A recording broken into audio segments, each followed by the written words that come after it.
দেখেন কত সুন্দর, মাশাআল্লাহ। এখানে বড় হয়েছে এখানকার বাচ্চা, দেখেন কত সুন্দর। এগুলো হচ্ছে রেসের উট, যেগুলো দৌড় খেলার থেকে চলে আসছে। এগুলো উট আমাদের এখানে বড় হয়েছে, ঠিক আছে। তো এগুলো রেস থেকে ডিলেট হয়ে চলে আসছে, দেখেন অনেক সুন্দর এবং অনেক লম্বা। এগুলাকে প্রচুর যত্ন করতে হয়। রেস থেকে যখন দৌড়ে ফার্স্ট হতে পারে না তখন ডিলেট হয়ে যায়, তো তখন কপিলেরা এখানে পাঠিয়ে দেয়। এখন ধীরে ধীরে এগুলো আপনার এখানেই থাকবে এখন থেকে। তো এগুলো এখন রোদ বের হয়েছে, এগুলো খুলে দিতে হবে।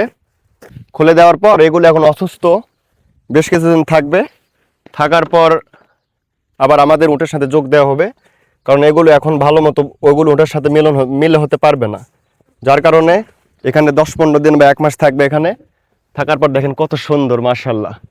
এখানে বড় হয়েছে এখানকার বাচ্চা, দেখেন কত সুন্দর, একদম সাদা কালার। আগে চলো, আগে চলো। দেখেন এগুলো সব উট ধীরে ধীরে গায়ে থেকে কাপড় খুলে দিব, কারণ এগুলোকে ওখানে প্রচুর পরিমাণ যত্ন করছে। যার কারণে এখন এসে এগুলো বোঝে এখানকার।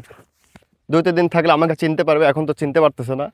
যার কারণে এদিক ওদিক দৌড়াদৌড়ি করতেছে, ধীরে ধীরে ঠিক হয়ে যাবে।